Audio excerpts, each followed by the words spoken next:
जय हिंद, वंदे मातरम। स्वागत है आप सभी साथियों का गेंजेड लर्निंग गुरुजी प्लेटफॉर्म में। तो फिर से मैं आज आपके लिए जो टॉपिक लिए हैं वह बहुत इंपॉर्टेंट है। भारतीय स्वतंत्रता संग्राम या कह सकते हैं आंदोलन। इसी से रिलेटेड आज की क्लास में हम लोग बहुत सारे प्रश्नों को करने वाले हैं और जो भी प्रश्न होंगे उसके सारे डिटेल भी इसी लेक्चर में हम लोग देखेंगे। तो आज की क्लास आपके लिए बहुत इंपॉर्टेंट रखी गई है। आप इसे देखिएगा और ज़्यादा से ज़्यादा शेयर करने में भी मदद करिएगा। अगर आपको ये पीडीएफ चाहिए तो डिस्क्रिप्शन में टेलीग्राम चैनल का लिंक दिया गया है, आप वहां से जाकर टेलीग्राम चैनल को ज्वाइन कर लीजिए और जितने सारी क्लासें हो रही है उस सारी क्लास की पीडीएफ जो है और क्यूज भी वहां पे हो रही है, आप उसको जरूर से जरूर ज्वाइन कर लीजिए। ओके, तो आइए स्टार्ट करते हैं। प्रश्न संख्या पहला, यहाँ पे जो पहला प्रश्न कर रहा है कि जालियांवाला बाग नरसंहार के परिणाम जो है निम्नलिखित में से कौन सा नहीं है। बहुत अच्छा प्रश्न है ये।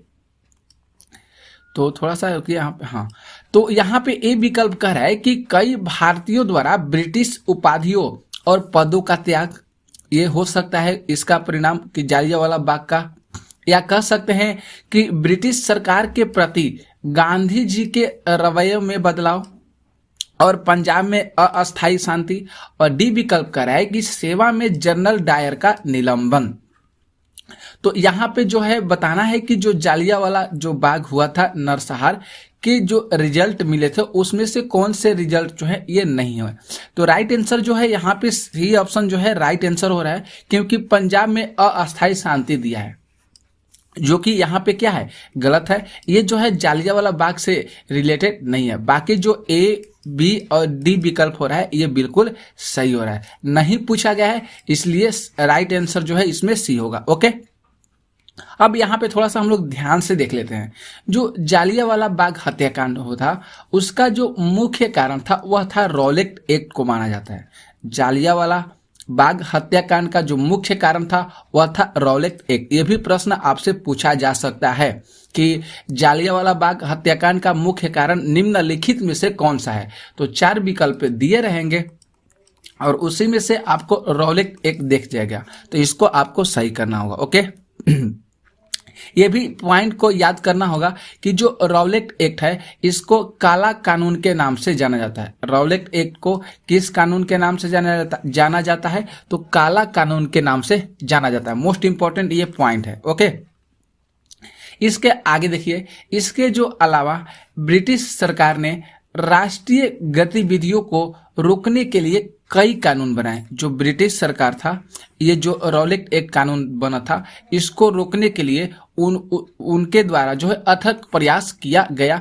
मतलब बहुत सारे कानून को बनाया गया जिससे देश में डर का माहौल पैदा किया जा सके। मतलब वो लोग का जो ब्रिटिश सरकार का जो कथन था कि हम लोग को ऐसा गतिविधि बनाया जाए, ऐसा कानून बनाया जाए जिससे जो इंडिया के लोग हैं यहाँ पे डर का माहौल पैदा किया जा सके, हम लोग से वे जो है डरे। ब्रिटिश सरकार को यह भी भय था कि अगर भारत में चल रहे देशद्रोही और गतिविधियों के कारण उनका अस्तित्व भी खतरे में पड़ सकता है।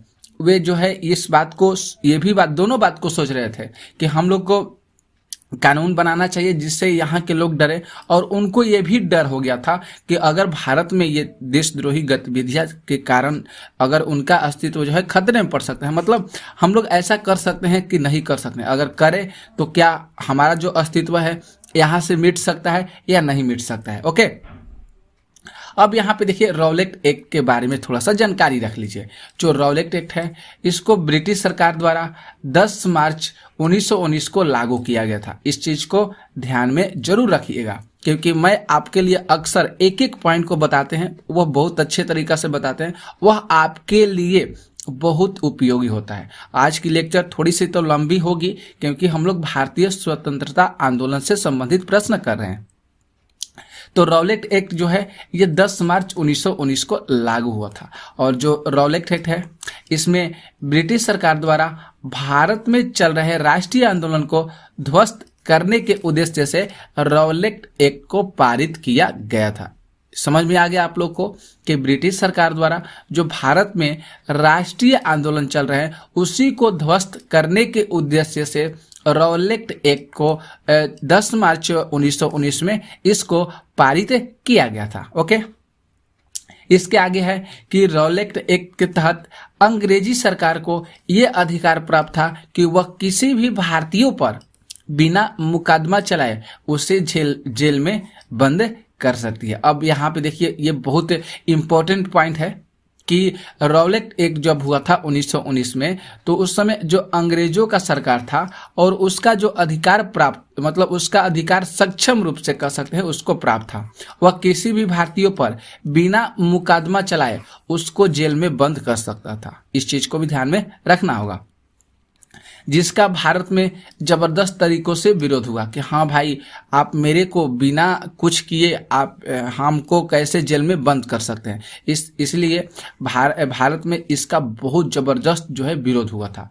ये कानून जो है sir Sidney Arthur Taylor Rowlatt की अध्यक्षता वाली समिति के सुझाव के आधार पर बनाया गया था। इस कानून को जो है sir Sidney Arthur Taylor Rowlatt इसके कानून की अध्यक्षता में इसको बनाया गया था। ओके, क्लियर हो गया। इसके बाद देखिए दूसरा जो प्रश्न है कि खिलाफत आंदोलन के कारण क्या थे। तो समझ कांग्रेस और मुस्लिम लीग के बीच पहुंच गई। अंग्रेजों द्वारा मुसलमानों को दी जाने वाली रियासतें, केमल पाशा का तुर्की के सिंहासन पर पहुंचना और उपरोक्त कारणों में से कोई नहीं। तो राइट आंसर जो है यहाँ पे सी ऑप्शन सही हो रहा है, क्योंकि खिलाफत आंदोलन के कारण केमल पाशा का तुर्की के सिंहासन पर पहुंचना, ये जो है राइट आंसर हो रहा है, सही आंसर हो रहा है। अब ध्यान से देख लीजिए, खिलाफत आंदोलन के जो खिलाफत जो आंदोलन है इसके बहुत सारे कारण है, प्रमुख कारण है। अंग्रेजों ने तुर्की के खलीफा जो कह सकते हैं सुल्तान, जिसको हम धार्मिक गुरु कहते थे, उनको अपदस्थ कर दिया और प्रथम युद्ध में तुर्की के सुल्तान ने ब्रिटेन के विरुद्ध जर्मनी का साथ दिया था और भारतीय मुसलमान जो थे वह ब्रिटिश सरकार की भेदभावपूर्ण नीति से क्या हुए थे, संसिद्ध हो चुके थे। तो खिलाफत आंदोलन की ये सारे कारण हैं, इस चीज को आपको ध्यान में रखना होगा, प्रश्न पूछा भी जाएगा। तीसरा यहाँ पे प्रश्न है कि भारत के स्वतंत्र होने पर कौन सी पार्टी जो है यूके में सत्ता थी, मतलब यूके में अपना सत्ता बनाई थी। उदार, कौन सी सत्ता बनाई थी, उदार, अपरिवर्तनवादी, श्रम, और डी कह रहा है कि कोई पार्टी नहीं क्योंकि वहां एक राष्ट्रीय सरकार सत्ता में थी। तो यहाँ पे जो राइट आंसर होगा सी जो होगा राइट आंसर होगा श्रम। भारत के स्वतंत्रता होने पर जो यह श्रम पार्टी है यह यूके में अपना सत्ता को स्थापित करी थी। ओके, चौथा यहाँ पे जो प्रश्न है कि केंद्र में अंतरिम सरकार का जो गठन है 1946 में किया गया था। इसमें से देखना है कि कौन सा राइट आंसर जो है हो रहा है। तो यहाँ पे ए विकल्प कह रहा है कि कैबिनेट मिशन की यात्रा से पहले जो है ये अंतरिम सरकार का गठन 1946 में किया गया था, कि कैबिनेट मिशन की यात्रा के बाद, कि क्रिप्स मिशन के परिणाम स्वरूप, कि भारतीयों को सत्ता हस्तांतरण के लिए माउंटबेटन के भारत आने के बाद। तो यहाँ पे राइट आंसर जो है सी जो है यहाँ पे राइट आंसर हो रहा है, क्रिप्स मिशन के परिणाम स्वरूप जो है यहाँ पे केंद्र में अंतरिम सरकार का गठन 1946 में किया गया था, क्रिप्स मिशन के परिणाम स्वरूप। ओके, अब यहाँ पे देखिए ये अंतरिम सरकार क्या होता है। तो 25 अगस्त 1946 को पहली अंतरिम राष्ट्रीय सरकार की घोषणा की गई थी। इस चीज को भी आपको ध्यान में रखना होगा, डेट जो है इसको आपको ध्यान में रखकर चलना होगा, क्योंकि 25 अगस्त 1946 को पहली अंतरिम राष्ट्रीय सरकार की घोषणा की गई थी और 2 सितंबर 1946 को एक ब्रिटिश उपनिवेश से एक स्वतंत्र गणराज्य में देश के संक्रमण की निगरानी के लिए भारत की अंतरिम सरकार का गठन किया गया था। कब? 2 सितंबर 1946 को। और अंतरिम सरकार की घोषणा कब की गई थी? तो 25 अगस्त 1946 को। ओके, यहाँ पे देखिए क्रिप्स मिशन जो है ये क्या होगा, तो क्रिप्स मिशन जो है ये मार्च 1942 में ब्रिटिश सरकार द्वारा भारत भेजा गया एक मिशन माना जाता है। क्रिप्स मिशन ध्यान रखना होगा, ये ब्रिटिश सरकार द्वारा भारत भेजा गया एक मिशन है जो मार्च 1942 में प्रारंभ हुआ था। अब इसका उद्देश्य क्या है भैया? तो इसका जो उद्देश्य था क्रिप्स मिशन का, इसका जो उद्देश्य है कि द्वितीय विश्व युद्ध के समय अपने लिए भारत का पूर्ण सहयोग प्राप्त करना था। इसका मुख्य उद्देश्य आपको ध्यान में रखना होगा कि द्वितीय विश्व युद्ध के समय अपने लिए भारत का पूर्ण सहयोग प्राप्त करना था। और यहाँ पे बताया गया कि सर स्टैफोर्ड क्रिप्स जो है इसके अध्यक्ष थे। याद करना होगा, इनका नाम बहुत इंपॉर्टेंट है। क्रिप्स मिशन के अध्यक्ष पूछा जाता है, तो क्रिप्स मिशन के अध्यक्ष कौन थे? तो सर स्टैफोर्ड क्रिप्स थे। ओके, जो विंस्टन चर्चिल के मंत्रिमंडल के साम्यवादी झुकाव वाले एक वरिष्ठ राजनेता और मंत्री माने जाते थे। कौन? तो सर स्टैफोर्ड क्रिप्स। और विंस्टन चर्चिल के मंत्रिमंडल के साम्यवादी झुकाव और वरिष्ठ राजनेता और मंत्री भी थे। ओके, ध्यान रखना होगा आप लोग को। 5 जो प्रश्न है कि भारत की स्वतंत्रता के समय यूके के प्रधानमंत्री कौन थे?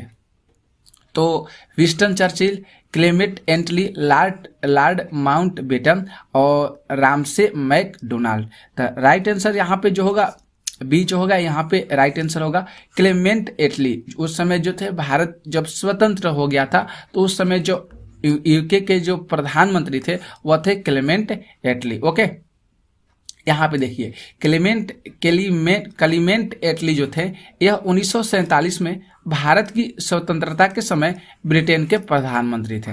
ओके, और क्लेमेंट एटली 1935 से 1955 तक लेबर पार्टी के भी नेता थे। याद करना होगा आप लोग, 1935 से 1955 तक लेबर पार्टी के नेता कौन थे? तो क्लेमेंट एटली। और 1945 से 1951 तक यूनाइटेड किंगडम जिसको यूके बोलते थे उसके पहले वे ब्रिटिश प्रधानमंत्री थे। ठीक है, सारी चीज क्लियर हो गए। आगे देखिए प्रश्न 6 जो प्रश्न है कि खिलाफत आंदोलन किसके द्वारा शुरू किया गया था? तो खिलाफत आंदोलन किसके द्वारा शुरू किया गया था? तो राइट आंसर हम यहाँ पे बता देते हैं सीधे अली ब्रदर्स के द्वारा जो है खिलाफत आंदोलन को शुरू किया गया था। ओके, अब यहाँ पे देखिए खिलाफत जो आंदोलन है ये भारत में एक अखिल इस्लामी ताकत था। खिलाफत आंदोलन भारत में एक अखिल इस्लामी ताकत था जो 1919 में ब्रिटिश राज के दौरान भारत के जितने सारे मुस्लिम समुदाय थे उसके बीच एकीकरण के प्रतीक के रूप में तुर्क खलीफा को पुनर्जीवित करने के लक्ष्य के साथ खिलाफत आंदोलन को शुरू किया गया था। ओके, क्लियर हो गया। और इसमें जो थे शौकत अली और मोहम्मद अली ने भारत में खिलाफत आंदोलन का नेतृत्व किए थे। ये भी प्रश्न आपको ध्यान में रखना होगा, यहाँ से प्रश्न बन सकता है कि भारत में खिलाफत आंदोलन के जब हुआ था उसका नेतृत्व जो है कौन कौन से जो है नेताओं के द्वारा किया गया था, कौन कौन से जो है किए थे?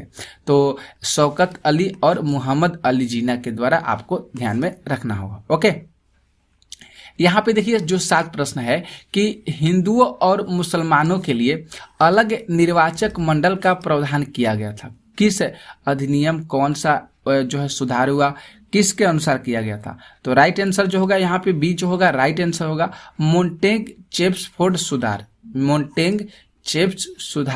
इसके अंतर्गत हिंदू और मुसलमानों के लिए एक अलग से निर्वाचक मंडल का प्रावधान किया गया था मोंटेग-चेम्स सुधार आंदोलन के तहत। ओके, अब ये देखिए क्या होता है।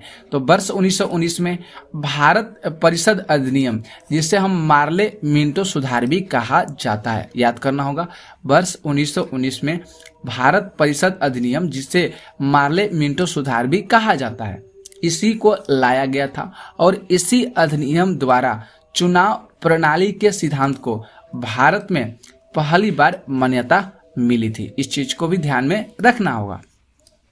और आगे देखिए गवर्नर जनरल की जो कार्यकारी परिषद में पहली बार भारतीयों को प्रतिनिधित्व मिला था वोट देने के लिए, और केंद्रीय एवं विधान परिषद के सदस्यों को सीमित अधिकार भी उस समय प्रदान किए गए थे। तो उस समय जो है सबसे पहले भारत के जितने भी प्रतिनिधि थे उनको पहली बार वोट देने का अपना अधिकार मिला था। ओके, इसके बाद देखिए 8 प्रश्न जो है यहाँ पे कि अंग्रेजों ने भारत में प्रांतीय स्वायत्तता की शुरुआत कब की थी? मिंटो मार्लो सुधार अधिनियम के अंतर्गत, मोंटागू चेम्सफोर्ड सुधार अधिनियम जो है 1919 के अंतर्गत। तो राइट आंसर जो होगा यहाँ पे डी होगा राइट आंसर। भारत सरकार अधिनियम 1935 के अंतर्गत जो है भारत में प्रांतीय स्वायत्तता की शुरुआत को किया गया था। ओके, यहाँ पे ध्यान से देखिएगा, जो भारत शासन अधिनियम 1935 है, भारत के वर्तमान संविधान का जो प्रमुख स्रोत है वह है 1935 का अधिनियम है। अभी भी 1935 का जो अधिनियम है हमारे देश में चलता है और भारत में सर्वप्रथम संघीय शासन प्रणाली की नींव भी रखी गई है।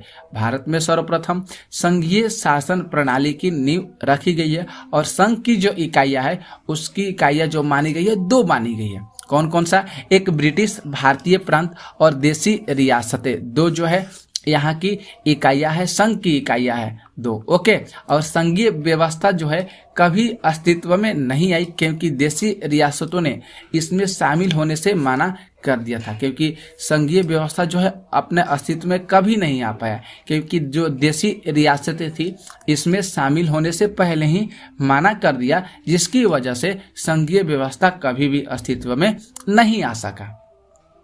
यहाँ पे जो प्रश्न 9 है कि पाकिस्तान का जो प्रसिद्ध प्रस्ताव पारित किया गया था, कहाँ पे? जो पाकिस्तान का जो प्रसिद्ध प्रस्ताव था उसको किस जगह पर पारित किया गया था? तो राइट आंसर जो होगा ए जो होगा राइट आंसर होगा लाहौर में इसको पारित किया गया था। कहाँ पे पारित किया गया था? तो लाहौर में। ओके, देखिए 23 मार्च 1940 डेट आपको जरूर बताते चल रहे हैं, याद करना होगा।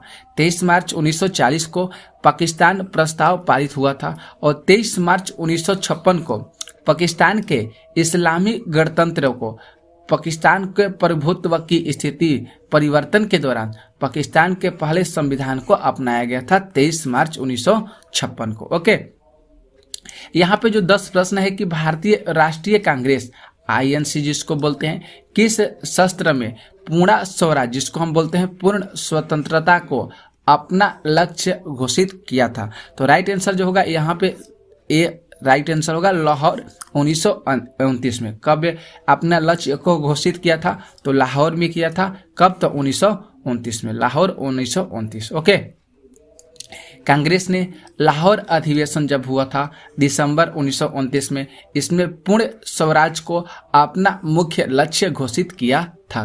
कौन? तो कांग्रेस ने लाहौर अधिवेशन में। कब हुआ था? तो दिसंबर 1929 में। ओके, 11 जो प्रश्न है कि जालियांवाला बाग हत्याकांड से पहले कौन सी महत्वपूर्ण घटनाएं हुई थी? तो यहाँ पे जो राइट आंसर होगा ऑप्शन डी यह सही होगा, रॉलेट एक्ट अधिनियम। ये जो घटनाएं थी जालियांवाला बाग हत्याकांड से ये पहले ही ये घटनाएं घट चुकी थी, रॉलेट एक्ट अधिनियम। ओके, यहाँ पे देख लीजिए, ब्रिटिश कमांडिंग ऑफिसर की हत्या में जनरल माइकल ओ डायर ने रॉलेट अधिनियम के विरोध में जालियांवाला बाग में इकट्ठा हुए और निर्दोष लोगों पर गोली चलाने का आदेश दे दिया। और इसी में रॉलेट एक्ट के अंतर्गत प्रांतीय सरकार को किसी भी विरुद्ध या बिना वारंटी जारी किए तलाशी लेना और किसी भी बिना वारंट के गिरफ्तार कर उसका अधिकार प्रदान कर दिया गया था। मतलब बिना वारंट के ही गिरफ्तार करने का अधिकार उनको प्रदान कर दिया गया था, बिना वारंट के, बिना कुछ किए। ओके, और यहाँ पे बताया गया है कि जो रॉलेट एक्ट के माध्यम से बंदी प्रत्यक्षीकरण का अधिकार को भी रद्द कर दिया गया था। तो उस समय बहुत स्थिति खराब थी, तो बहुत सारे हमारे नेताओं ने हमारे देश को स्वतंत्रता प्रदान करने में बहुत अपनी अहम भूमिकाएं अदा किए हैं। उनकी आज हम लोग बहुत कामना करते हैं। तो 12 जो प्रश्न है कि ब्रिटिश द्वारा हंटर कमीशन जो है इसको नियुक्त किया गया था, कब? मतलब कौन सी घटनाएं में, तो जब जो है हंटर कमीशन जो है जालियांवाला बाग त्रासदी के समय इसको नियुक्त किया गया था। तो राइट आंसर जो होगा यहाँ पे बी जो होगा राइट आंसर होगा। अब यहाँ पे देख लीजिए दूसरा 1919 का जो हंटर एजुकेशन कमीशन है ये था दूसरा, कौन सा 1919 का हंटर एजुकेशन, जिसे आधिकारिक तौर पर विकार जांच समिति कहा जाता है। इसे याद करना होगा, जिसे आधिकारिक तौर पर विकार जांच समिति कहा जाता है। और ब्रिटिश सरकार द्वारा 13 अप्रैल 1919 को जालियांवाला बाग में हुई जो क्रूर और अमानवीय घटना की जांच के लिए ये नियुक्त किया गया था हंटर एजुकेशन कमीशन। और 1882 के हंटर कमीशन की जो अध्यक्षता थे वह सर विलियम हंटर ने किया था। याद करना होगा, हंटर कमीशन की अध्यक्ष कौन थे ये भी पूछा जाता है, तो सर विलियम हंटर किए थे। कब, तो 1882 में। क्लियर। 13 जो प्रश्न है कि किसने एक बार टिप्पणी की नेहरू एक देशभक्त है जबकि जीना एक राजनीतिज्ञ है। यह मतलब एक बार जो ये कथन को बोला गया है, कहा गया है, ये कथन किस राजनेता के द्वारा कहा गया है। तो राइट आंसर जो होगा यहाँ पे सी जो होगा राइट आंसर होगा सर मोहम्मद इकबाल। सर मोहम्मद इकबाल के द्वारा इस बात को कहा गया है कि नेहरू एक भक्त है जबकि जीना जो है एक राजनीतिज्ञ है। ओके, अब यहाँ से देख लीजिए जो यहाँ पे पॉइंट है कि सर मोहम्मद इकबाल ने उद्धृत किया है कि नेहरू एक देशभक्त है जबकि जीना एक राजनीतिज्ञ है। अब सर मोहम्मद इकबाल के जन्म की बात कर लेते हैं। तो इनका जन्म 9 नवंबर 1877 को हुआ है। कहाँ पे हुआ है? सियालकोट में हुआ है जो पाकिस्तान में है। और इनकी जो मृत्यु हुआ है 21 अप्रैल 1938 को मृत्यु उनका हो गया है लाहौर में। लाहौर कहाँ पर है जी? तो पाकिस्तान में। ओके, मोहम्मद इकबाल जो है मसौदी अविभाजित भारत के प्रसिद्ध कवि, नेता और दार्शनिक थे। उर्दू और फारसी में इनकी शायरी को आधुनिक काल की सर्वश्रेष्ठ शायरी में गिना जाता था। किनकी? तो मोहम्मद इकबाल की। ओके, और इकबाल के दादा सहज सप्रू हिंदू कश्मीरी पंडित थे जो बाद में सियालकोट में आ गए थे। ओके, 14 जो प्रश्न है कि किस अधिनियम को ब्लैक बिल के नाम से जाना जाता है। बहुत ही इंपॉर्टेंट ये प्रश्न है। तो राइट आंसर जो होगा ये ए ऑप्शन होगा, रॉलेट एक्ट, जिसको काला कानून भी कहा जाता है। आपको समझाए भी थे, उसी को बोला जाता है ब्लैक बिल, इंग्लिश में यहाँ पे बताया गया। ओके, देखिए यहाँ पे मेरे द्वारा बताने का प्रयास है कि रॉलेट अधिनियम जो है 1919 में सर सिडनी रॉलेट की सिफारिश के द्वारा इसको पारित किया गया था और मार्च 1919 में इसे कानून बनाया गया था। और महात्मा गांधी जी कहे थे कि यह अधिनियम जो है ब्लैक अधिनियम या कह सकते हैं ब्लैक बिल था। ये किसके द्वारा कहा गया था? तो महात्मा गांधी जी के द्वारा कहा गया था।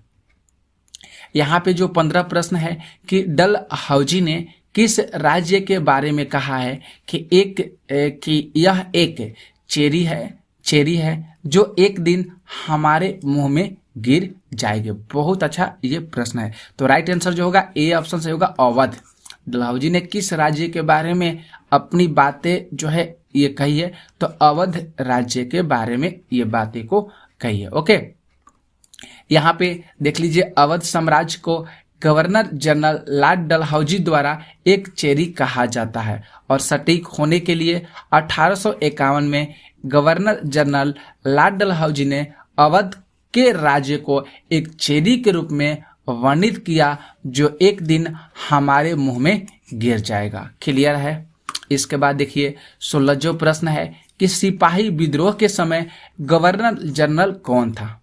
ये भी प्रश्न यहाँ पे आ गया है, सिपाही विद्रोह क्या होता है और उस समय गवर्नर जनरल कौन था। तो राइट आंसर जो होगा यहाँ पे सी राइट आंसर होगा, लॉर्ड कैनिंग था। कौन था साथियों? तो लॉर्ड कैनिंग था, याद करना होगा। अब देखिए यहाँ पे सिपाही विद्रोह क्यों हुआ था, कब हुआ था? सैन्य विद्रोह के दौरान लॉर्ड जो कैनिंग थे ये भारत के उस समय गवर्नर जनरल थे। याद करना, ये बहुत इंपॉर्टेंट है। अब देखिए यहाँ पे प्रश्न मेरे द्वारा अपना लिए हैं कि जो भैया सिपाही विद्रोह जो है कब और क्यों हुआ था, इसको भी तो जानना बहुत जरूरी है एक एक पॉइंट को। क्योंकि बैरकपुर छावनी के एक सिपाही जो थे वह थे मंगल पांडे। ये 19 मार्च 1857 को चर्बी वाले कारतूस का प्रयोग करने से मना कर दिए थे।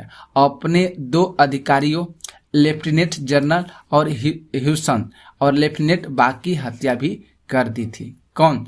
तो यहाँ पे देख सकते हैं मंगल पांडे।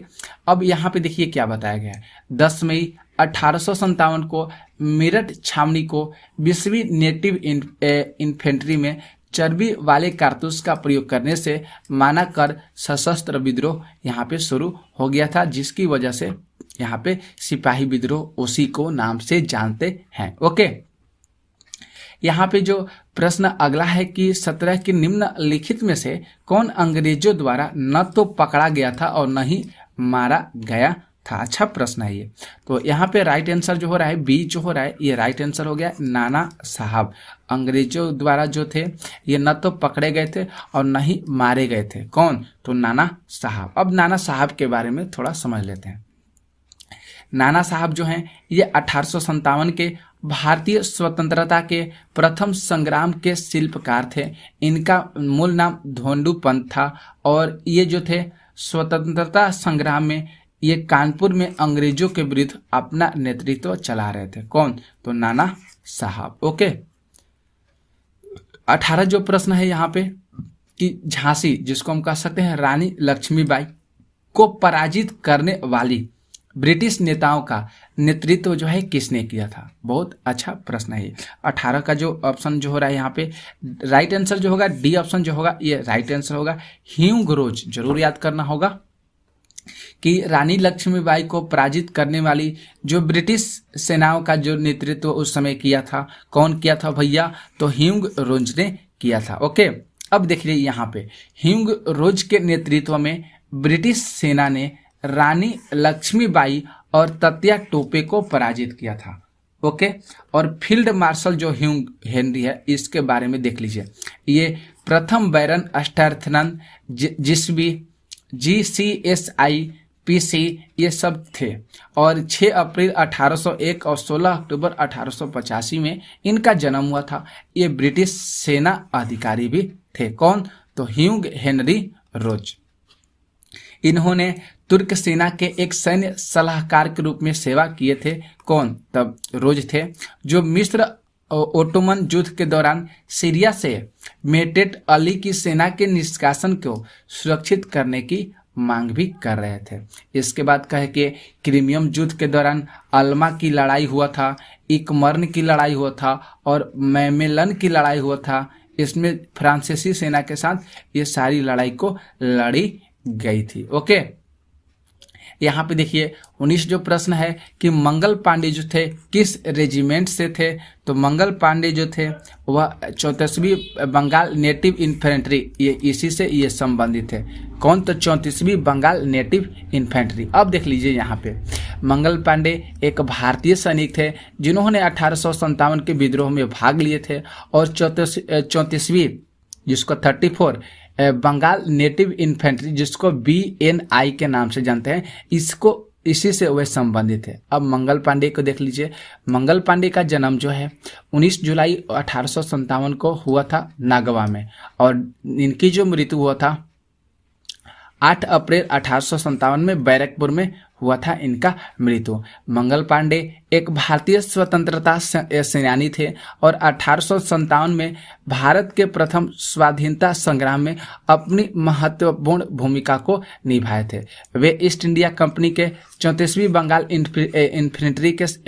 इन्फेंट्री के सिपाही थे और तत्कालीन अंग्रेजी शासन ने उन्हें बागी करार दिया और जबकि आम हिंदुओं ने उन्हें आज़ादी की लड़ाई के नायक के रूप में आज भी हम लोग उनको बहुत सारे सम्मान देते हैं। ओके, जो 20 प्रश्न है यहाँ पे कि कौन दत्तक पुत्र अंतिम पेशवा बाजीराव द्वितीय था। बहुत अच्छा प्रश्न है। तो राइट आंसर जो होगा सी राइट आंसर होगा, नाना साहब थे। कौन थे?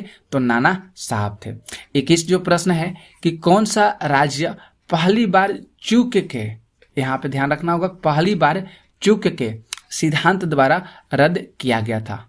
तो यहाँ पे राइट आंसर जो हो रहा है यहाँ पे बी जो है राइट आंसर हो रहा है 17 जो है चूक के सिद्धांत द्वारा इसको रद्द कर दिया गया था। 17 एक राज्य है। ओके, अब रही बात कि जो चुप का सिद्धांत कौन लाया था, तब भैया डलहौजी की नीति था। चुप का सिद्धांत क्या था?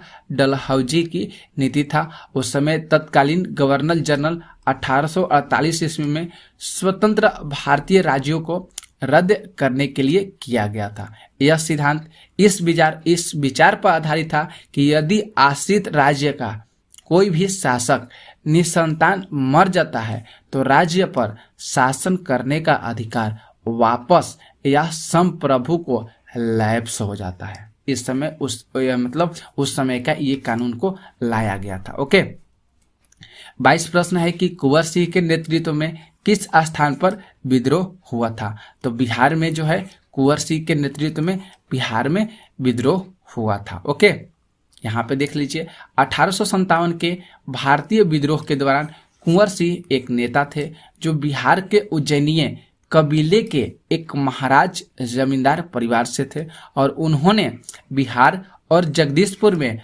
1857 के भारतीय विद्रोह का नेतृत्व किए थे।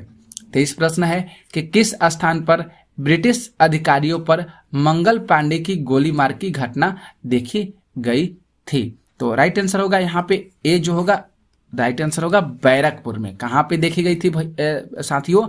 तो बैरकपुर में। देख लीजिए यहाँ पे भारतीय स्वतंत्रता सेनानी मंगल पांडे 29 मार्च 1857 को कलकत्ता में 2 ब्रिटिश अधिकारियों ह्यूसन और बाउ को मारा था। ये किनके द्वारा? तो मंगल पांडे ने मारे थे। और मंगल पांडे की जो घटना कहाँ हुई थी? तो पश्चिम बंगाल के बैरकपुर में 8 अप्रैल 1857 को उनको फांसी दी गई थी। और इनका जन्म 19 जुलाई 1827 फैजाबाद के सुरपुर शहर में हुआ था। और 1849 में 18 साल की उम्र में ईस्ट इंडिया कंपनी की 34वीं बंगाल नेटिव इन्फेंट्री में सिपाही के तौर पर भर्ती हुए थे। और 1850 में सिपाहियों के लिए नई इनफील्ड राइफल भी लाई गई थी 1850 में। 24 प्रश्न है कि बहादुर शाह द्वितीय किस देश में स्वतंत्रता की लड़ाई के अंत के बाद अंग्रेजों द्वारा निवासित किया गया था? कब? तो यहाँ पे जो होगा डी ऑप्शन जो है यहाँ पे बिल्कुल सही होगा, बर्मा में किया गया था। कहाँ पे किया गया था? बर्मा, जो रंगून, इसकी राजधानी है रंगून।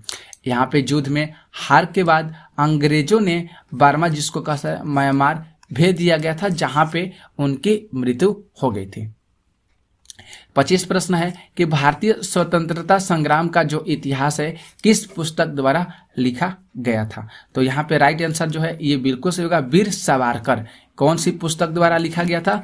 तो वीर सावरकर पुस्तक द्वारा। ओके, अब यहाँ पे देख लीजिए भारतीय स्वतंत्रता संग्राम विनायक दामोदर सावरकर, इसका नाम भी है ये, इसके द्वारा लिखा गया था।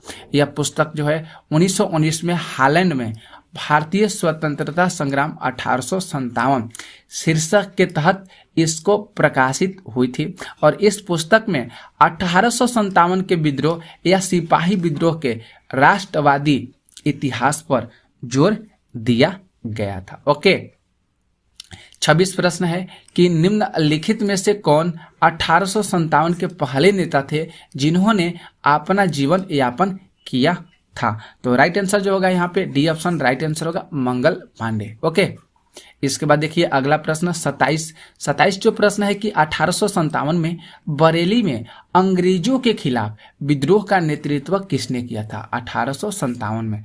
तो राइट आंसर जो हो रहा है यहाँ पे डी ऑप्शन सही हो रहा है, अजमुल्ला खान। अजमुल्ला खान ने 1857 में बरेली में अंग्रेजों के खिलाफ जो विद्रोह था उस समय वह नेतृत्व किए थे। देख लीजिए 10 मई 1857 की जो क्रांति की शुरुआत हुई थी वह यूपी के मेरठ से हुई थी, जिसके बाद बरेली, झांसी, कानपुर और दूसरे शहरों में फैल गई। खान बहादुर खान बरेली में चारों तरफ क्रांतिकारियों का बोलबाला हो चुका था। यहाँ पे जो है रुहेलखंड के नाम से आज भी ये क्षेत्र को जाना जाता है। यहाँ के लोग थे ब्रिटिश हुकूमत के खिलाफ आवाज भी उठाना उस समय शुरू कर दिए थे। 28 प्रश्न कह रहा है कि किस राज्य के शासक को अंग्रेजों ने कुशासन के बहाने सत्ता से हटा दिया था? कौन से राज्य? को।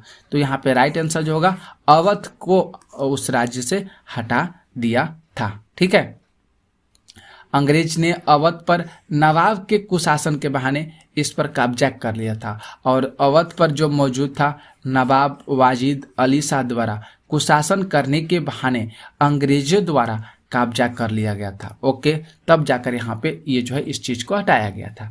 29 प्रश्न है, ध्यान देखिएगा। लखनऊ में अंग्रेजों के खिलाफ विद्रोह का जो नेतृत्व है किसने किया था?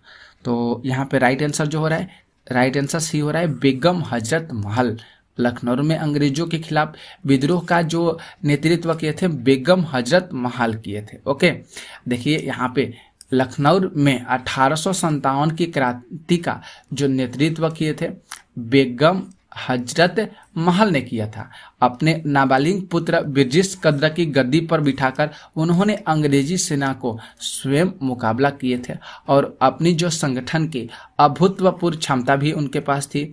इसी कारण वे अवध के जमींदार, किसान, सैनिक अनेक उनके नेतृत्व में आगे बढ़ते रहे। ओके, यहाँ पे जो 30 प्रश्न है कि झांसी की रानी निम्न में से किस स्थान पर लक्ष्मीबाई ने अंग्रेजों से अंत में हार मान ली थी? बहुत अच्छा प्रश्न है। तो कोटा की सराय, इस चीज को ध्यान रखना होगा। क्या होगा? कोटा की सराय। यहाँ पे थोड़ा सा समझ लीजिए ध्यान से। जो भारत की जो स्वतंत्रता हुआ था, भारत की स्वतंत्रता के लिए लड़ी गई 1857 की जंग में सबसे बड़ी आहुति है वह है ग्वालियर में हुई था। झांसी की रानी लक्ष्मीबाई की शहादत इसी शहर में हुई थी। कहाँ पे? तो ग्वालियर शहर में।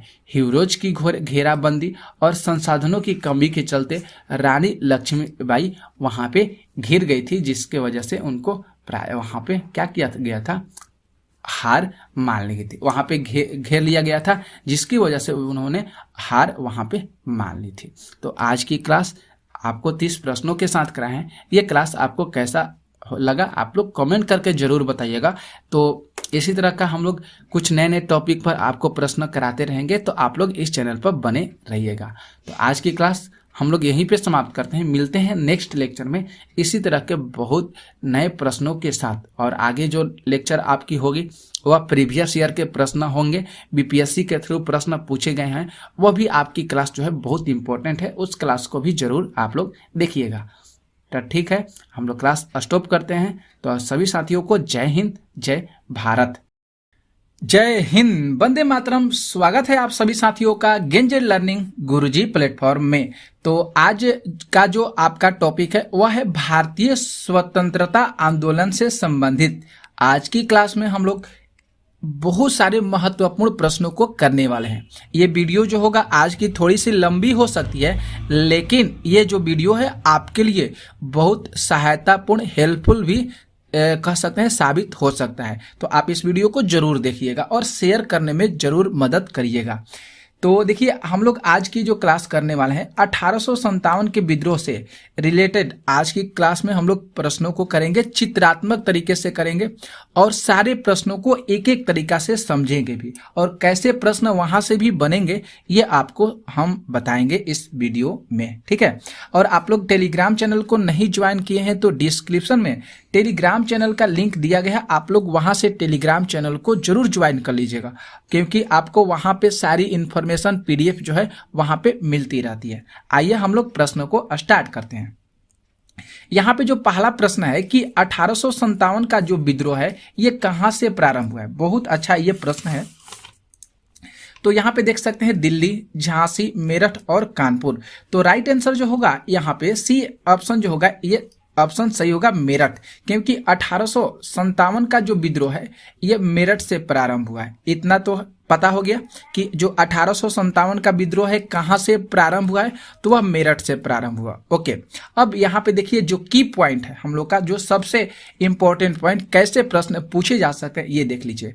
जब भारतीय विद्रोह जिसे हम सिपाही विद्रोह या प्रथम स्वतंत्रता संग्राम के भी नाम से जानते हैं, याद करना होगा आपको। कहीं कहीं आपको प्रश्न में भारतीय विद्रोह भी लिख देखते हुए मिल जाएगा, या सिपाही विद्रोह या प्रथम स्वतंत्रता संग्राम के भी नाम से इसको जाना जाता है।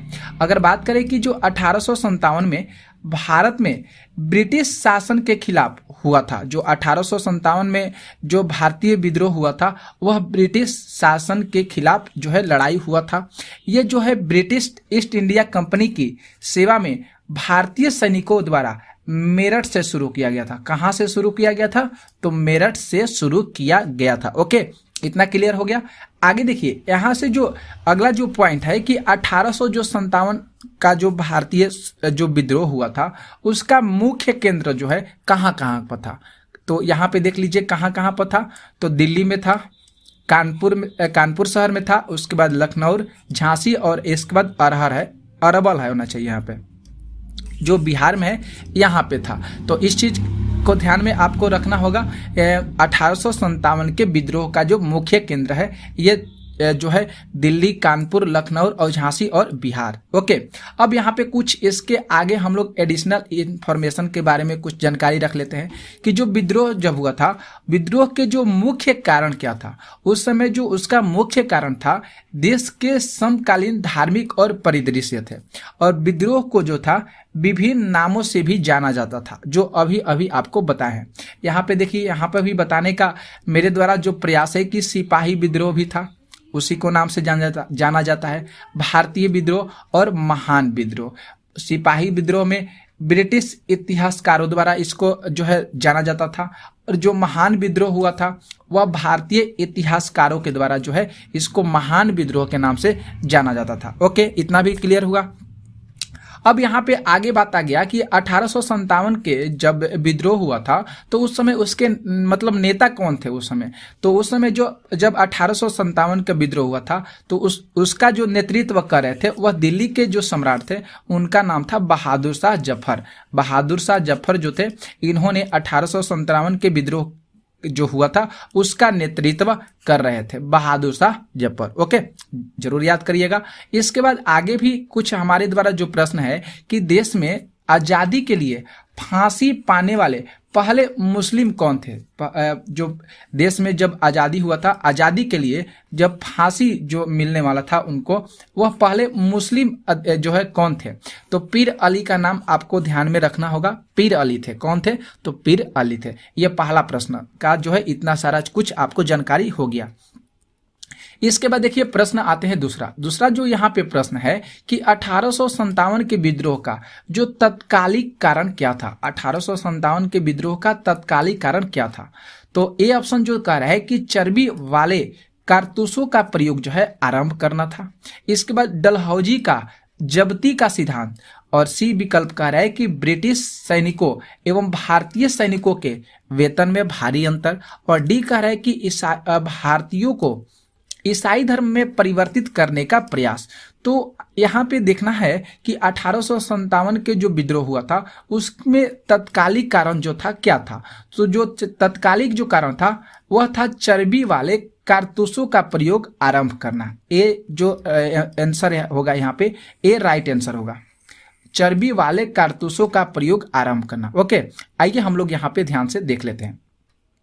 जो 1857 के विद्रोह का जो तत्कालिक कारण माना गया था वह ब्रिटिश सेना द्वारा सेना में चर्बी युक्त कारतूसों वाले एनफील्ड राइफल का इस्तेमाल करना था। इसी के वजह से 1857 के विद्रोह का तत्कालिक कारण माना गया था। और इन जो एनफील्ड राइफल्स थे उसको लोड करने के लिए चर्बी युक्त कारतूसों को दांतों से काटना पड़ता था। उस समय जब एनफील्ड राइफल्स को एक जगह से दूसरे जगह ले जाना पड़ता था तो उस समय चर्बी युक्त जो कारतूस थे, जो गोली बारूद थे, उसको दांतों से काटना पड़ता था। यह अफवाह थी कि ये कारतूस जो है गाय और सुअर की चर्बी से बने हुआ था। मतलब यहाँ पे कह रहा है कि उस समय जो यह अफवाह फैल गई थी कि ये जितने सारे गोला बारूद कारतूस सब बने हुए हैं वह गाय और सुअर के चर्बी से बने हुए थे। ओके, क्लियर हो गया। इसके बाद देखिए तीसरे प्रश्न को। यहाँ पे जो तीसरा प्रश्न है कि वह पहला भारतीय सिपाही कौन सा था जिसने चर्बी वाले कारतूस का प्रयोग करने से इनकार कर दिया था। वह भारत का पहला सिपाही कौन सा था जिसने चर्बी वाले कारतूस का प्रयोग करने से सबसे पहले इनकार कर दिया था।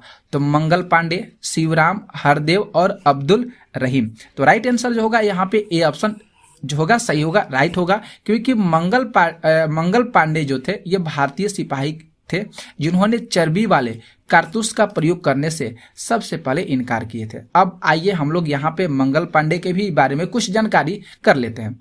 चर्बी वाले कारतूसों का जो उपयोग है वह करने से इनकार करने वाले जो पहले सैनिक थे वह थे मंगल पांडे, जो एक समर्पित हिंदू ब्राह्मण थे। जो मंगल पांडे जो थे यह एक समर्पित हिंदू ब्राह्मण थे और उन्हें 29 मार्च 1857 को बैरकपुर में अपने अधिकारों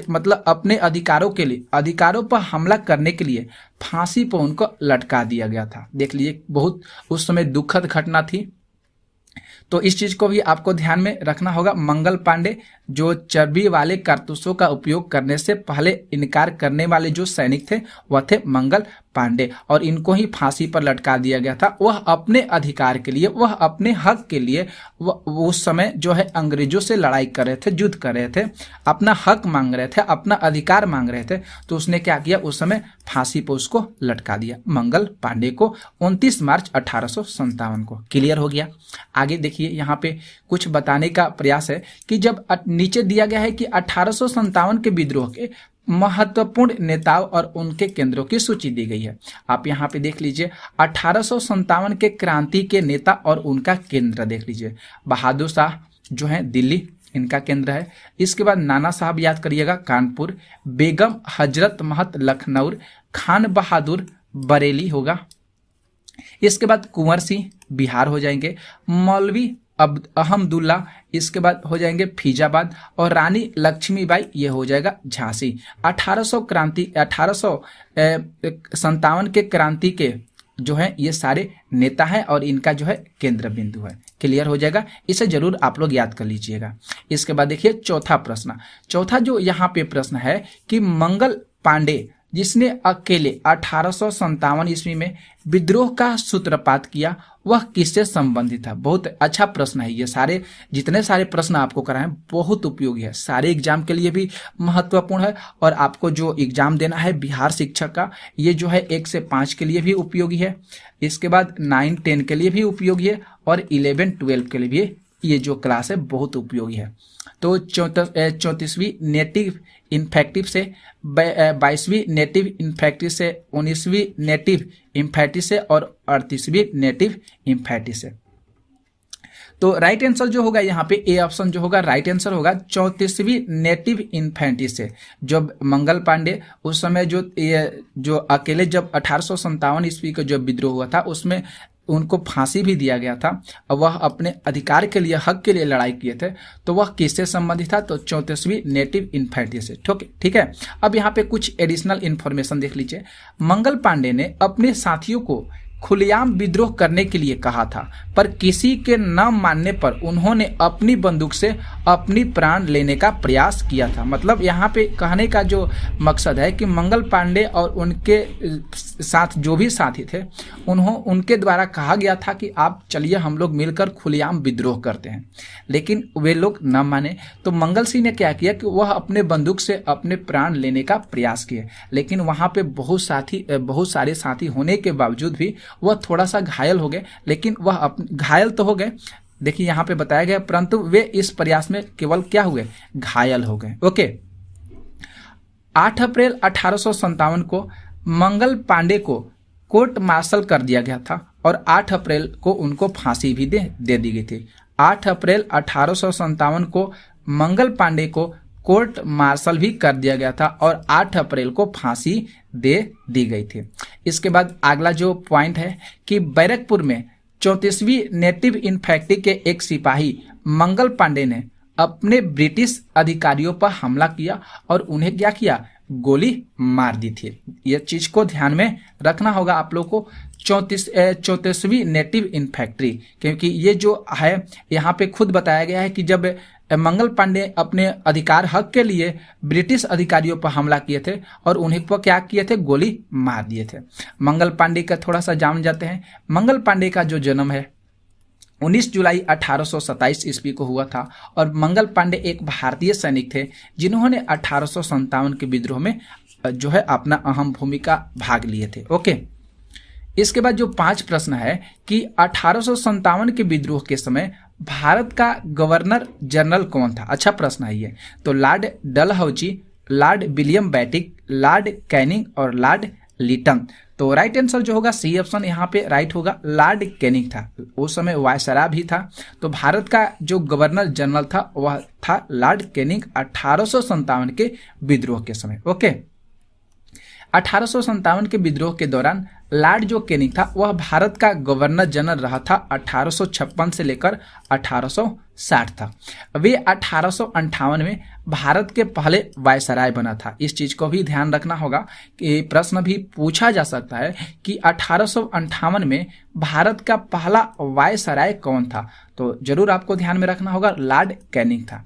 1857 के विद्रोह के समय ब्रिटिश शासक कौन था। तो ब्रिटिश शासक जरूर याद करना होगा, महारानी विक्टोरिया। महारानी विक्टोरिया जो थी 1857 के विद्रोह के समय वह ब्रिटिश शासक थी। ओके, इस चीज को भी ध्यान में रखना होगा।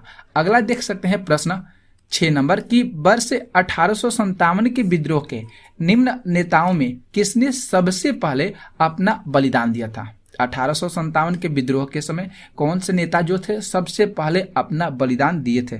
तो सारी चीज आपको बता दी है। यहाँ पे आपको भी पता चल गया होगा ऑप्शन कि राइट आंसर जो होगा सर ऑप्शन नंबर डी होगा राइट आंसर। मंगल पांडे थे। कौन थे?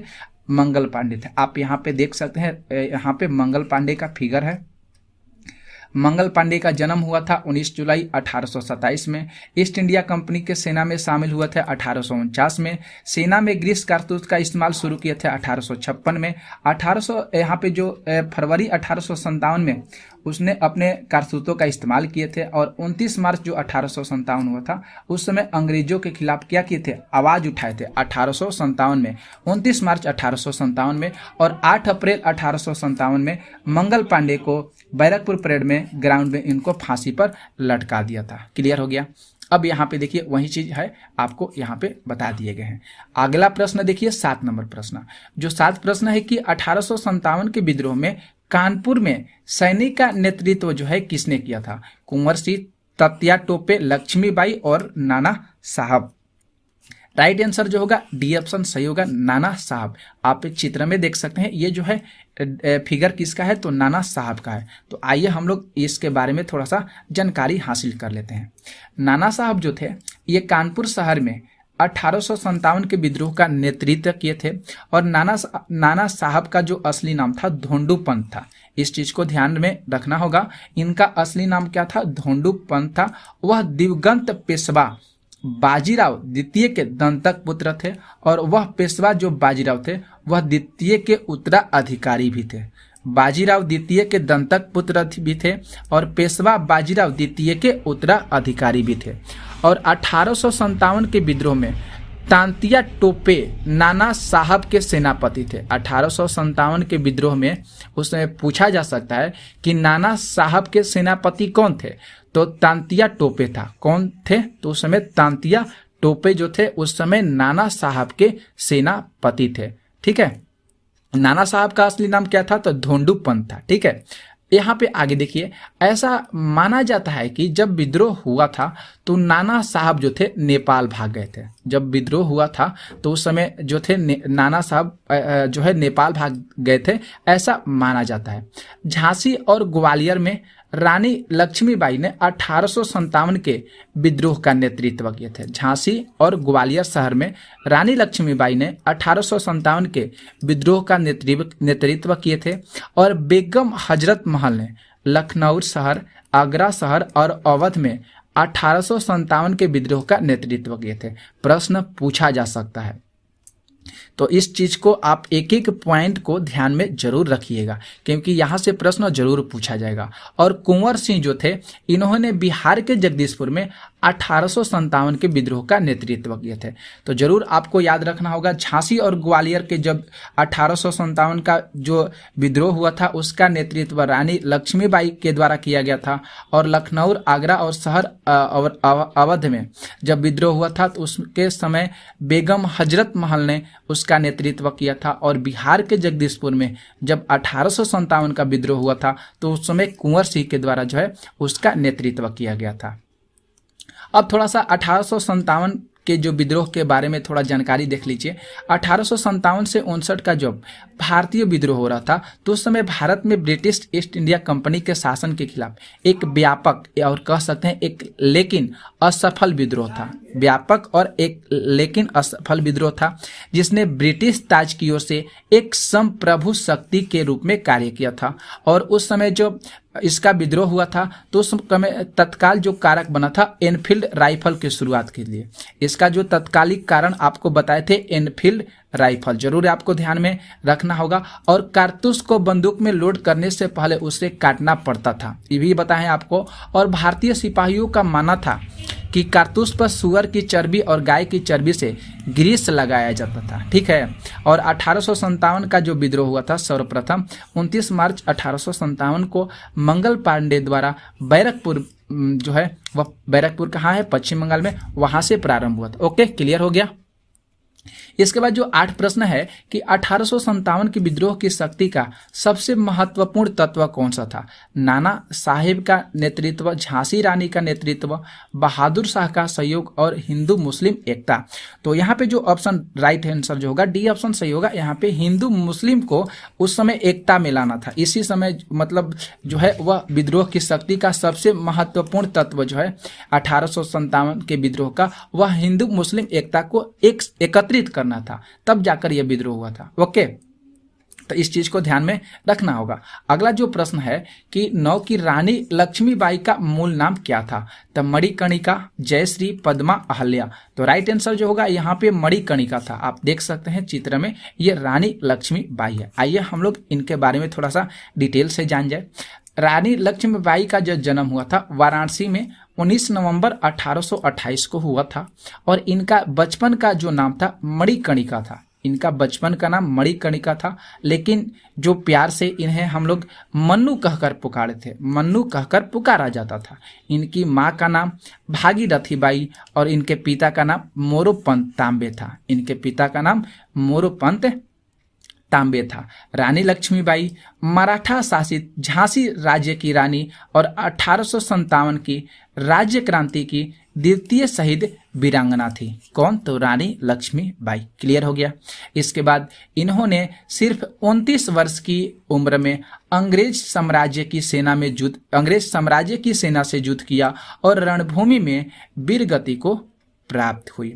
और सिर ये भी यहाँ पे बताया जाता है, कहा जाता है कि सिर पर तलवार के वार से ये जो है रानी लक्ष्मीबाई शहीद हो गई थी। तो उस समय सोच सकते हैं 1857 का विद्रोह जो है कैसा रहा था।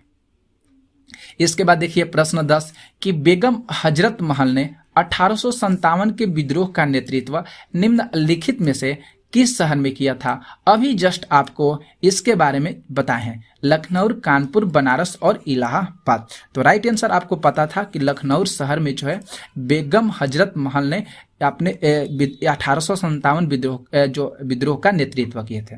आइए जान जाते हैं हम लोग। लखनऊ में 1857 क्रांति का नेतृत्व बेगम हजरत महल ने किया था। जरूर याद करिएगा साथियों, बहुत इंपॉर्टेंट है। और अपने नाबालिग पुत्र बिरजिस कद्र को गद्दी पर बिठाकर उन्होंने अंग्रेजी सेना का स्वयं मुकाबला किया था। कौन? तो बेगम हजरत महल अपने नाबालिग पुत्र जो था उसको गद्दी पर बैठाकर, ध्यान रखिएगा, बिरजिस कद्र को गद्दी पर बैठाकर उन्होंने अंग्रेजी सेना के साथ स्वयं मुकाबला में शामिल हो गई थी। तो सोच सकते हैं आप कैसे थे ये। ओके, 11 जो प्रश्न है कि भारत के शिक्षित माध्यम वर्ग ने क्या किया था? उस समय क्या था? 1857 की क्रांति का विद्रोह, 1800 क्रांति का समर्थन, क्रांति में तटस्थता और देशी शासकों के विरुद्ध संघर्ष किया गया। तो राइट आंसर जो होगा सी ऑप्शन जो होगा सही होगा। 1857 की क्रांति में तटस्थता रहे, इसीलिए भारत के शिक्षित मध्यम वर्ग ने 1857 के लिए क्रांति के लिए नीति अपनाया था।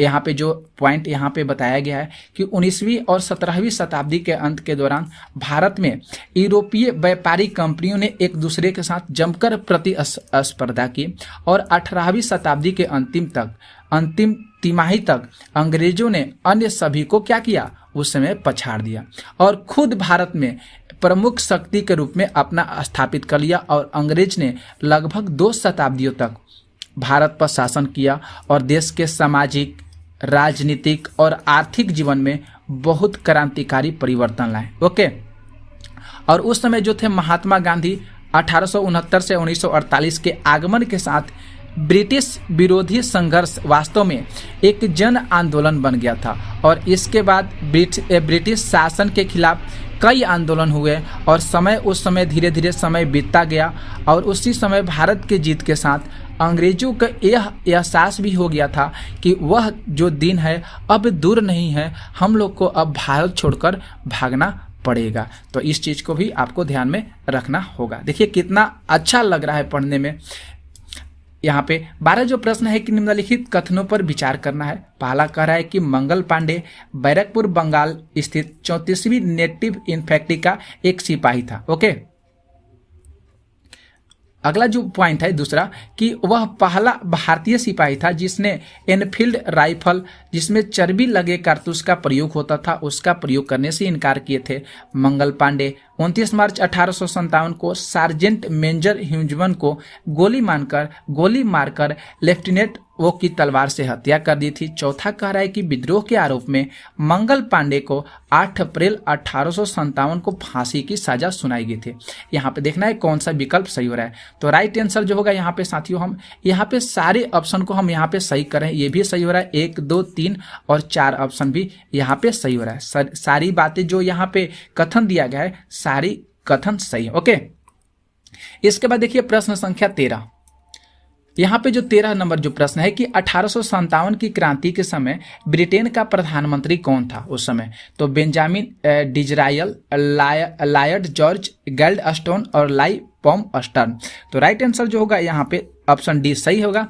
लाई पॉम स्टर्न जो थे उस समय ब्रिटेन के प्रधानमंत्री थे। ओके, इस समय देखिए इसके बाद 14 प्रश्न है कि 1857 में अंग्रेजी साम्राज्य के विरुद्ध पंजाब में किसने सशस्त्र विद्रोह शुरू किया था? सैनिकों में, नामधारी सिखों ने, अकाली सिखों ने कि निरंकारी सिखों ने? तो राइट आंसर जो होगा यहाँ पे बी ऑप्शन राइट आंसर सही होगा। नामधारी सिखों ने उस समय अंग्रेजी साम्राज्य के विरुद्ध पंजाब में सशस्त्र विद्रोह जो है शुरू किया था। ओके, अब आइए हम लोग इसको जानते हैं कि नामधारी क्या है। तो नामधारी कह सकते हैं जिसे कुका भी कहा जाता है। यह सिख धर्म के भीतर एक कट्टर संप्रदाय और भारत का एक धर्म है। नामधारी जो आंदोलन है यह किसके द्वारा स्थापित किया गया था? तो याद करना होगा बालक सिंह। 1797 से 1862, 1797 जन्म, 1862 इनका मृत्यु। जो भगवान के नाम या कह सकते हैं जिसके कारण संप्रदाय के सदस्यों को नामधारी कहा जाता है वही चीज है।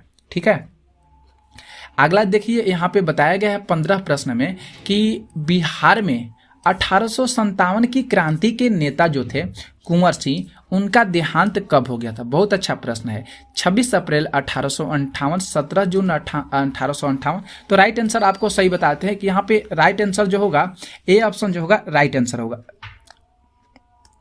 26 अप्रैल 1858 यहाँ पे बिहार में 1857 की क्रांति के जो नेता थे कुंवर नारायण सिंह, इनका जो देहांत हुआ था 26 अप्रैल 1858 में हुआ था। देख लीजिए यहाँ पे जो है कुंवर सिंह का जो जन्म है एक राजपूत परिवार में हुआ था।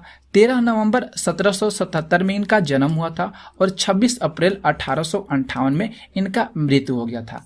ये 1857 के प्रथम भारतीय स्वतंत्रता संग्राम के सिपाही और महानायक थे। कौन? तब कुंवर सिंह। और इन्होंने अन्याय विरोधी और स्वतंत्रता प्रेमी बाबू कुंवर सिंह कुशल सेना नायक भी थे। इन्होंने 80 वर्ष की उम्र में लड़ने तथा विजय हासिल करने के लिए इनको जाना जाता है। कुंवर सिंह को 80 वर्ष की उम्र में, आप सोच सकते हैं 80 वर्ष की उम्र में जो है अभी बहुत सारे लोग बुढ़ापा में चल जाते हैं, बहुत बुढ़ापा होती है 80 वर्ष उम्र, तब भी अपना हौसला, अपना जो बुलंदी इन्होंने अपना हासिल किया कुंवर सिंह ने। और 80 वर्ष की उम्र में जो है इन्होंने लड़ने का प्रयास किया और विजय हासिल करने के लिए इनको जाना जाता है। आप सोच सकते हैं। 1857 में अंग्रेजों को भारत से भगाने के लिए हिंदू और मुसलमानों ने मिलकर जो है कदम बढ़ाया और मंगल पांडे को बहादुरी ने सारे देश में विप्लव मचा दिया।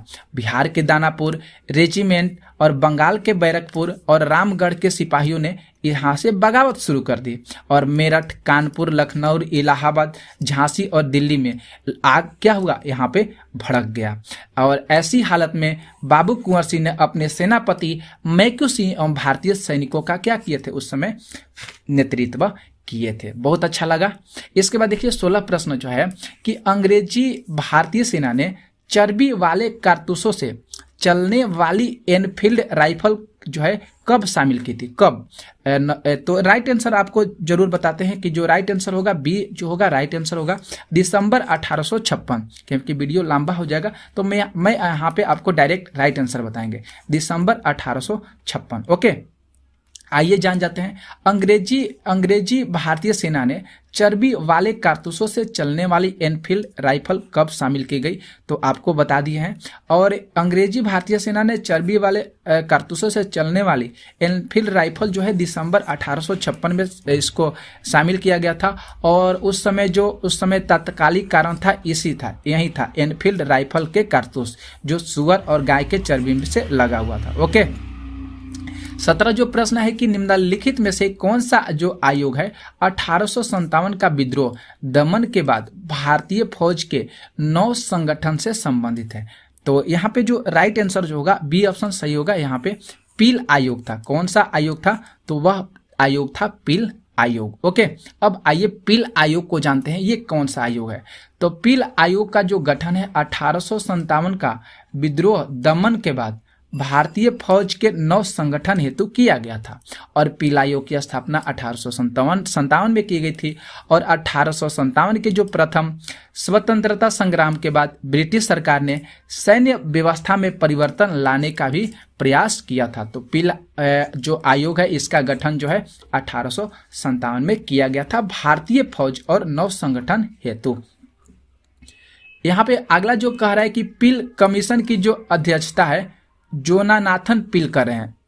पील कमीशन की जो अध्यक्षता है जोनाथन पील कर रहे थे उस समय। ओके, और पील आयोग ने सुधारों का सुझाव दिया और ब्रिटिश सरकार ने इस सिफारिश को स्वीकार किया और सेना को क्या किया, एक नया रूप दिया। ओके, 18 जो प्रश्न है कि 1857 के विद्रोह को किस उर्दू कवि ने देखा था। 1857 के विद्रोह को किस उर्दू कवि ने देखा था, तो राइट आंसर जो होगा यहाँ पे सी ऑप्शन मिर्जा गालिब जो थे उस समय उर्दू कवि के रूप में देखे जाते थे 1857 के विद्रोह के समय। तो सबसे महान कवियों में से एक जो थे मिर्जा असुल्लाह खान गालिब, इनका पूरा नाम है। 1857 में विद्रोह को तब देखा गया जब वह दिल्ली में थे। मिर्जा गालिब ने अपने कई पत्रों कई आलोकों में 1857 विद्रोह के बारे में चर्चा किया है, जिक्र किया है। और उसमें 1857 के म्यूटेशन के दौरान महसूस किया और दर्द भी और सुख को भी उसमें चित्रित किया गया है। उन्होंने बहुत सारे पत्रों और आलेखों का भी जो है लिखे हैं। ओके, 19 जब प्रश्न करें कि निम्नलिखित में से कौन 1857 के विद्रोह में अंग्रेजों का सबसे कट्टर दुश्मन था, बताइए। बहुत अच्छा प्रश्न है। तो यहाँ पे ए जो होगा राइट आंसर होगा मौलवी अहमदुल्ला शाह। ये जो थे 1857 के विद्रोह के समय अंग्रेजों के सबसे कट्टर दुश्मन थे, मौलवी अहमदुल्ला शाह। ठीक है, इसके बारे में जान लेते हैं मौलवी अहमदुल्ला शाह के बारे में। तो 1857 के विद्रोह में अंग्रेजों का सबसे कट्टर दुश्मन जो थे मौलवी अहमदुल्ला शाह थे। अंग्रेजों ने इन पर 50,000 इनामी राशि घोषित किया गया था कि इनको पकड़ना है और इनको खत्म करना है। मौलवी जो थे एक सुन्नी मुस्लिम थे और समृद्ध परिवार के थे। वह अंग्रेजी अच्छी तरीका से जानते थे और अपनी पारंपरिक इस्लामी शिक्षा प्राप्त करने के लिए उन्होंने मौलवी के भी कल्याण पर प्रशिक्षण मिला था और वह इंग्लैंड, रूस, ईरान, इराक, मक्का और मदीना की यात्रा भी की और हज भी अदा किए थे। ओके, और यहाँ पर भी और बता दिए हैं कि जो अहमदुल्ला शाह जो हैं ये फैजाबाद के मौलवी के रूप में प्रसिद्ध और 1857 के भारतीय विद्रोह के प्रमुख नेता भी थे। और इनको 1857 के विद्रोह को लाइट हाउस के रूप में जाना जाता है।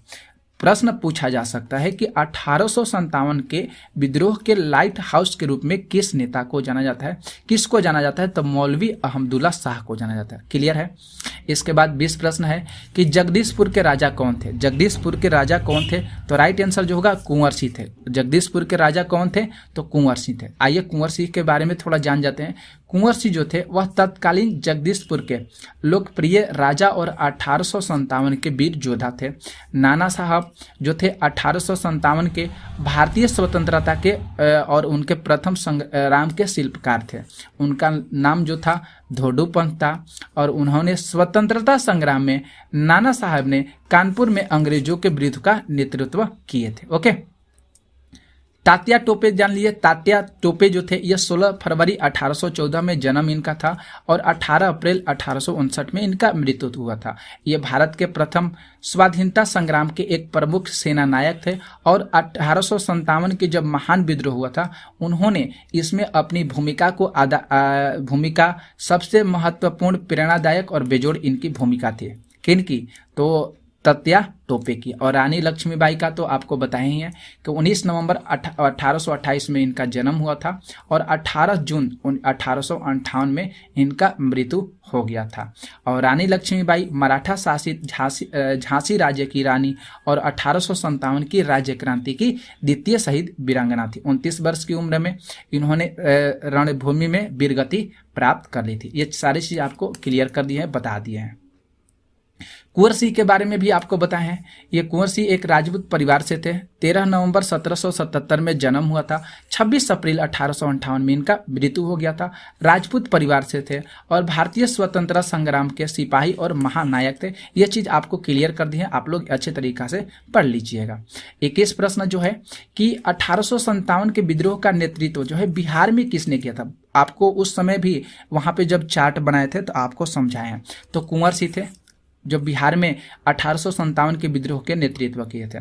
कुंवर सिंह के बारे में अभी जस्ट आपको बता दी है आप लोग को कि ये भारतीय विद्रोह के दौरान एक उल्लेखनीय नेता माने जाते हैं कुंवर सिंह। और जगदीशपुर के शाही उज्जैनिया राजपूत घर से संबंधित है और ये वर्तमान में भारत के बिहार और भोजपुर जिले के हिस्सा भी हैं। ओके। 22 जो प्रश्न यहाँ पे कह रहा है कि 1857 का जो विद्रोह है वह मुख्यतः किस कारण से असफल रहा था? बहुत अच्छा ये प्रश्न है, किस कारण से जो है असफल रह गया था? तो असफल रहने का जो मुख्य कारण था साथियों, ऑप्शन जो यहाँ पे बी हो रहा है ये बिल्कुल सही हो रहा है। किसी सामान्य योजना और केंद्रीय संगठन की कमी से, किसी सामान्य योजना और केंद्रीय संगठन की कमी हो गई थी उस समय, जिसके वजह से 1857 का जब विद्रोह हुआ था वह असफल हो गया था। अब आइए जान जाते हैं इसके बारे में कि जो विद्रोह की जो असफलता का सबसे बड़ा और मुख्य कारण था वह संगठन का अभाव था। और विद्रोहियों में वीरता की कमी नहीं थी, किंतु विद्रोह के जो उद्देश्य थे, स्थान था, क्षेत्र की भिन्नता था, इसी के कारण जो है मजबूत संगठन तैयार नहीं हो सका उस समय, जिसके वजह से 1857 की जो क्रांति हुई, विद्रोह हुआ, वह असफल देखा गया। ओके। 23 जो प्रश्न है कि निम्नलिखित में से किसने 1857 के विद्रोह को एक षड्यंत्र की संज्ञा दी थी? तो राइट आंसर जो होगा यहाँ पे ए ऑप्शन सही होगा। जेम्स आउटम, जिसको हम कह सकते हैं A.W. टेलर, इन्होंने 1857 को एक षड्यंत्र की संज्ञा दी है। ओके। इसके बाद देख लीजिए यहाँ पे कुछ हम लोग बताए हैं। यहाँ पे सर जेम्स आउटरम, जिसको हम W. टेलर कहते हैं, 1857 के विद्रोह को हिंदू मुस्लिम षड्यंत्र का परिणाम बताए हैं। कौन? सर जेम्स आउटरम का विचार जरूर याद करिएगा, प्रश्न पूछा जा सकता है। आउटरम का जो विचार था कि यह मुस्लिम षड्यंत्र था जिसमें हिंदू शिकायतों का लाभ उठाया जाए, और जॉन लॉरेंस और सीले के अनुसार वह केवल क्या था? सैनिक विद्रोह था। ओके। इसके बाद 24 जो प्रश्न है कि निम्नलिखित वर्गों में 1857 के विद्रोह में कौन से वर्ग जो है यहाँ पे भाग नहीं लिए थे? खेतीहर मजदूर, साहूकार, कृषक, जमींदार। तो राइट आंसर जो होगा यहाँ पे डी ऑप्शन यहाँ पे सही होगा। 2 और 4 केवल 2 और 4 में देख लीजिए साहूकार थे और जमींदार थे।